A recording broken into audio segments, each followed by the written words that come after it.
the New York Jets here as we cover the AFC East preview. The Jets, again, Aaron Rodgers, it all comes out now that he was in Egypt. He went to Egypt. So yeah, just let him do his thing, man. He's just chilling there doing ayahuasca in Egypt, and hanging out. I know we talked about this, but I'm sorry, but if I'm a football player in that locker room and it's mandatory OTAs where everybody else is expected to be there, everybody, starting wide receivers, starting linemen, starting defense, all that. But Aaron Rodgers, your leader of the offense, the guy who really hasn't spent much time on the football field. He spent pretty much all season on the sidelines with you guys last season. You haven't really played. You don't know really what the end result is. This dude is okay to just kind of go take a vacation or a getaway, whatever you want to call it. And he's in Egypt when everybody is grinding, working hard in these mandatory practices. But Aaron Rodgers is free to do whatever he wants. And I get it. He's a veteran. He's been there. He's done it for many years. He's proven himself type of deal. And I get it. When you reach a certain level of status in the NFL, I realize you can take some days off. You can relax once in a while. Even in practices, maybe you don't go very hard. They're going to take it easy on you and all that. But I just feel like this sends the wrong message to the locker room. We're like, well, Aaron can do whatever he wants, and we're here sweating our balls off. We're hurt, we're sore, we're tired, but we're still pushing through in preparation for training camp, which is right around the corner. But where's Aaron? Mm-hmm. I guarantee you, if you ask any player in that locker room that is working hard and doing what they got to do, they're all going to come out with the mayor type response. Oh, well, Aaron Rodgers, he already had that trip planned, and we're going to be here when he gets back. And they're going to just take the whole thing and just kind of roll with it. But behind closed doors, I guarantee you there's some players, maybe not all, but there's some players that are like, dude, what the hell, man? Like this dude should be here with us. I guarantee you. So it's like one of these things where I feel like the locker room might be split on this. But it's definitely, I don't think it's something that can't be overcome, obviously, as long as Aaron's there day one training camp and is going to be there for the rest of the whole practices and whatnot. I think this will kind of blow over. But at the same time, in the moment right now, there's some players that got to feel a certain way. Yeah, maybe they do. And like you said, we definitely know that there's media members that feel a certain way. But I'm on that other side and where it's Aaron Rodgers. He's different. Him and Tom Brady are both great players, but they're different players. Tom Brady's an in-your-face, hey, let's work. We're going to get together. We don't want the guys, blah, blah. We're going to do this. And let's try and perfect our craft. He loves football, lives, breathes it, whatever. Aaron Rodgers has other interests. I mean, he's shown that. He's shown, hey, I'm good at this. I've kind of proven myself. I have other things to do, though, too, and I'm not going to strap myself for all this stuff. I know that I'm going to be ready to go when it's time to go, and everybody else prepare, because when I come in, we're going to do this. And that's kind of how he rolls. I mean, you kind of see that. I don't know if you call it diva-esque or having not lived in the era of Joe Namath, I would say it's kind of similar, but maybe not, but just kind of in the fact that he feels or sees himself as a larger than life kind of dude. He's got other things. He can just show up and be there. Don't worry about me. I'm doing my thing. I'm doing Jeopardy, whatever. I'm going to Egypt. I'm doing ayahuasca. I'm on a retreat, blah, blah, blah, blah. The Yaya sisterhood and all that junk. And then he can come back and just be ready to go, But people will also bring up the fact that getting into football condition and 4 plays and then you're done.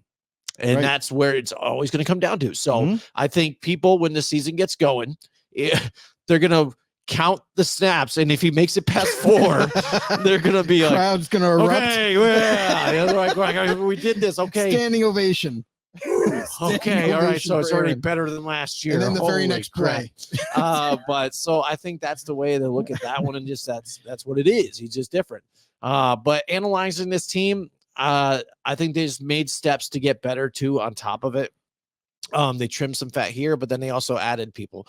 So I think that defense is going to be top 10 again, like you're talking about with some of these other teams. I think that defense is going to be top 10. They get overlooked, especially last year because they're the Jets, but they were a top They were 10 top team. 5. They were top 5. Yeah, I was Yeah. going to say, very good. So now Aaron Rodgers, add him into that, and hopefully here for them, you can see the difference of what he was supposed to make last season. And you know, like I said, with the weapons that he has around them, I don't see any limitations here for this team.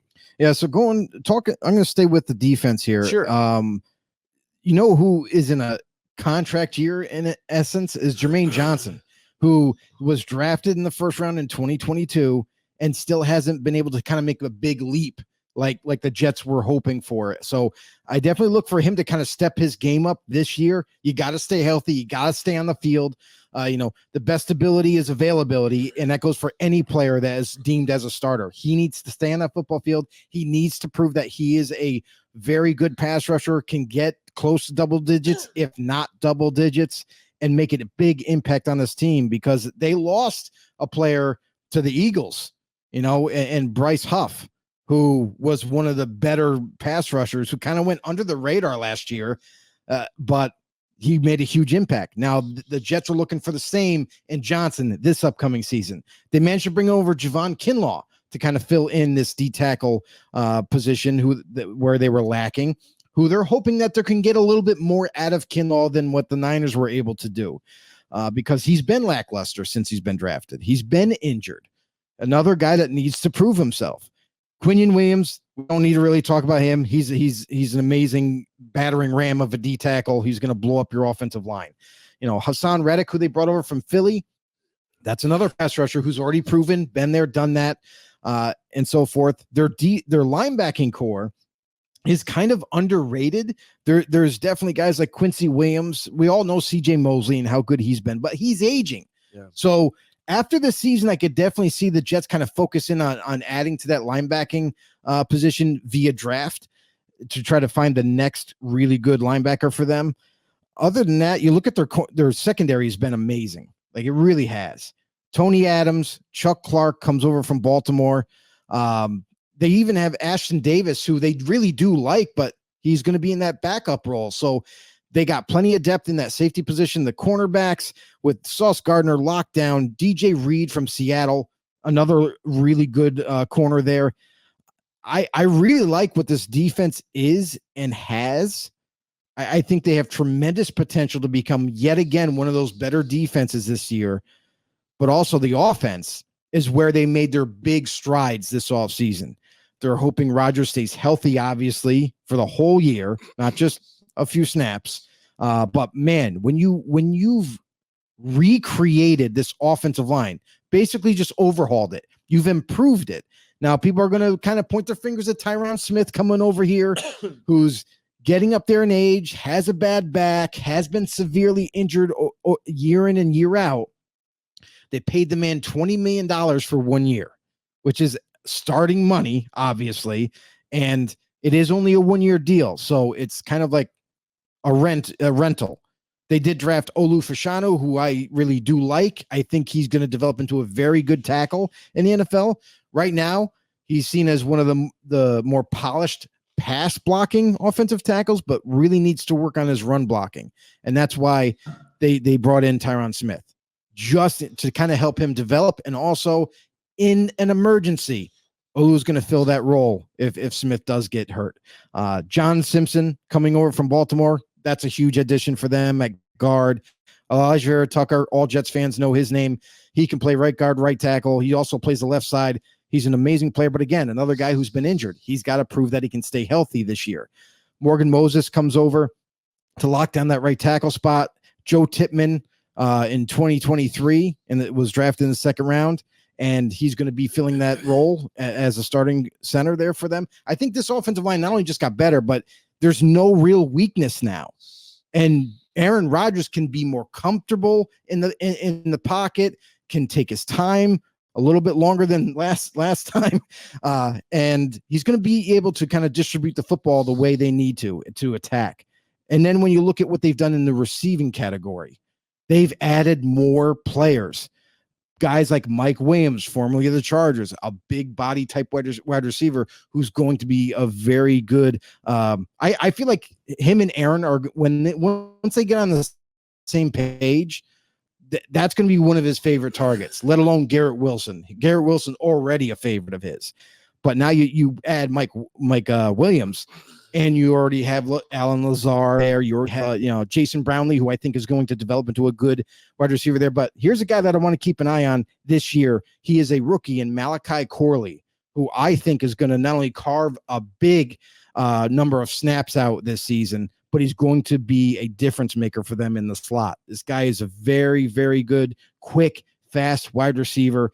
And once Rodgers and him kind of connect and they're on the same page, that tandem right there is going to be dangerous this season. So overall, this offensive line, the offense as a whole has already gotten so much better than last season. And you team that up with this great defense that they had and have always had since Robert Saleh got there, has completely changed that over, that this team is ready to win now.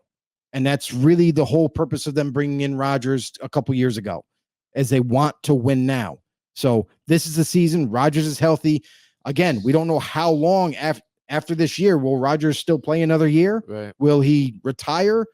That's very uncertain. So they got to win now. Now's the time. Yeah. Now's the time, like you said, and they've got it all set up. Like you said, they took care of all the holes that they had, got rid of the guys they didn't need anymore. And Breece Hall, if he stays healthy again, he's an electrifying running back here for them too, on top of it. Yeah. And that's what's always helped Aaron Rodgers along the way too, having a running back that he can dish it off to in any scenario, and let it, loose, and True. take it off his shoulders. True. I feel that if Aaron Rodgers even gets injured, perhaps, knock on wood, he doesn't, things like that. I think the fact of bringing in Tyrod Taylor, I think, was a good addition too, because we've seen that he can be resourceful too for the New York Giants, and this team has way more talent than the Giants, and he was playing fairly well with the Giants here, so, and still a bit elusive and being able to move out of the pocket and make some plays on his own too, we've seen. So I think even if Aaron Rodgers does go down, I think this team can still go very far with Tyrod Taylor here at the helm. Tyrod Taylor, as long as he gets the play right at the goal line, if he manages to figure out what's supposed to happen, then they'll be fine. Supposed to do. Yeah. Hey everybody, this is Big John from Grumblings Media, and I just want to say thank you for watching our content. If you want to support our efforts here at Grumblings Media, just smash the subscribe button right here, totally free, or just go ahead and consume more of our great content. Click either one of these two boxes.